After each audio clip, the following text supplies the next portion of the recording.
Welcome कीजिए doctor मुक्ता Girdhar madam.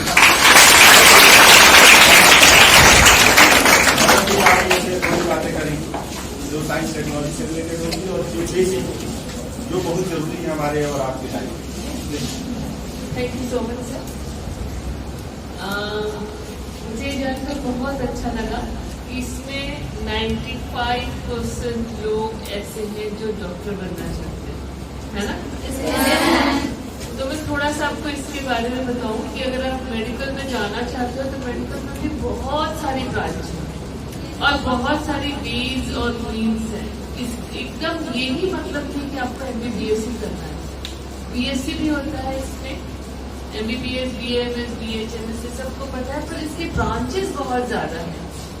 और आप लोगों को ये भी पता हो कि मेडिकल में कॉलेजेस कम है, तो आप पैरेलली आप दूसरा लाइन पकड़ के भी आगे जा सकते।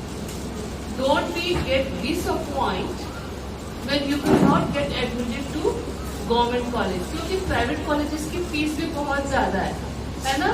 तो एक किसी ने लिखा था कि अगर आपको रास्ते में कोई प्रॉब्लम आती है तो आपको डेस्टिनेशन नहीं बदलना है, and the destination is not to become the doctor, to be in a medical field. आपको रास्ता बदलना है। जिस चीज को हमेशा आप लोग याद रखिएगा कि प्रॉब्लम्स आने पे उसी रास्ते पे नहीं चलना है, डायरेक्शन बदल के दूसरे रास्ते पे जाके अपने डेस्टिनेशन को अचीव करना है। तो you have to be very very firm in that line. Now I come to my own topic, and my topic is कि इसके अलावा भी बहुत सारी चीजें जो आप लोग कर सकते हैं, और करने के पीछे थोड़ा एक ये भी होना चाहिए डॉक्टर बनना। It's good that you want to contribute to the community, पर अगर आप इंडिया को देखोगे, ये पूरे वर्ल्ड को देखो, हम सब कोविड से निकले हैं, यहाँ पे पूरा विश्व उससे निकला है और कई जगह तो नहीं है, but we are so fortunate कि आज हम लोग देखो without mask we are interacting with each other, correct? That is because we are living in India, जहाँ पे बहुत सारी चीजें बहुत अच्छे से मैनेज हुई है ना?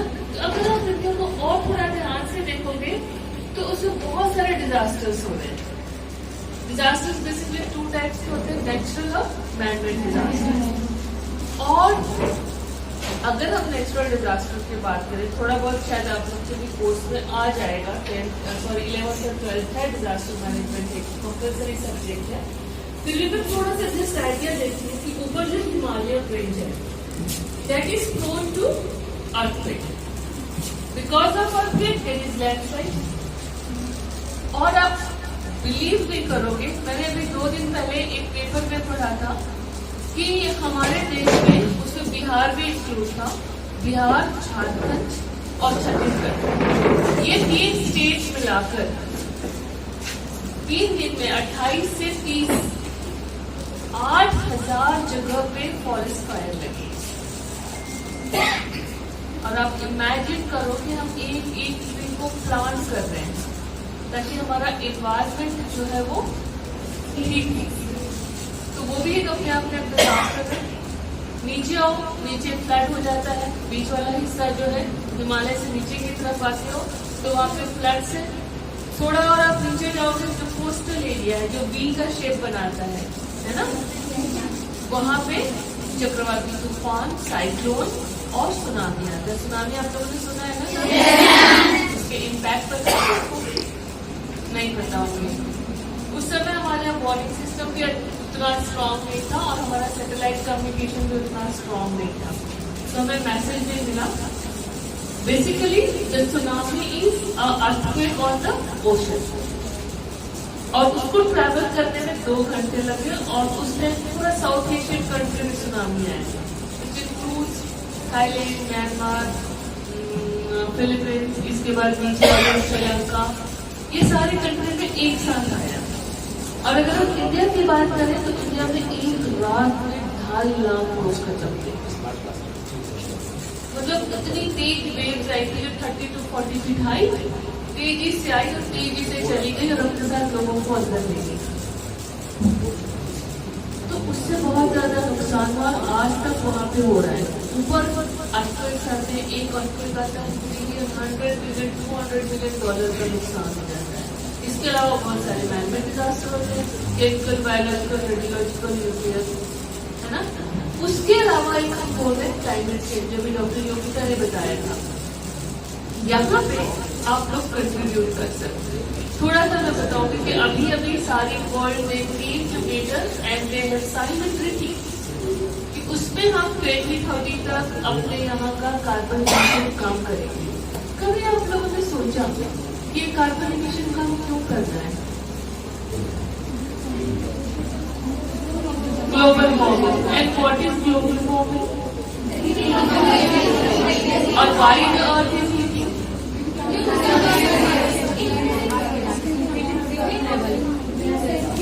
और what effects we are facing? Melting ice, season का पोस्टपोन होना, हीट का बढ़ना, है ना। और जब सीजन चेंज होता है, मतलब सीजन चेंज हो रहा है, तो उसका इफेक्ट कहाँ जा रहा है? एग्रीकल्चर पे जा रहा है, अर्थ पे जा रहा है। तो उसके जो इफेक्ट्स है, इवन हम लोगों पे भी उसके इफेक्ट्स आ रहे हैं, है ना।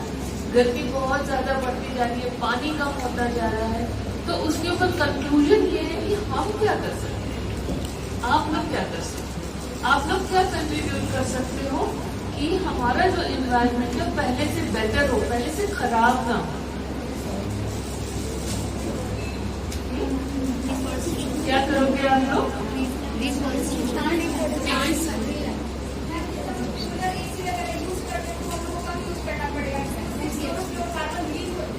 Very good, yes yes. और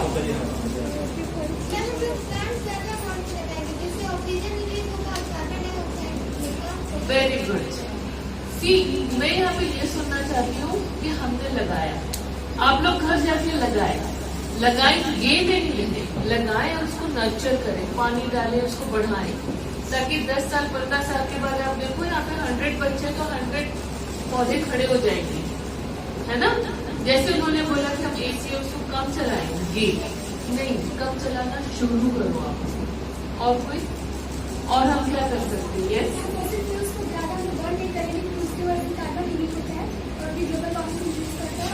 क्या तो फॉसिल फ्यूल को ज्यादा बर्न नहीं करेंगे, इसको आप अपनी इंडिविजुअल लाइफ में कैसे इम्प्लीमेंट करोगे?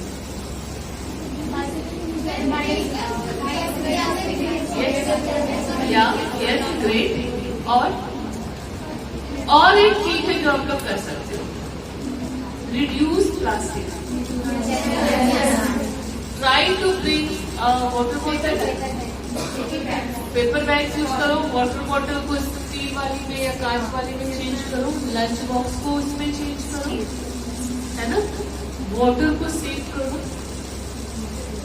हो सके तो जीरो वेस्ट पे आओ।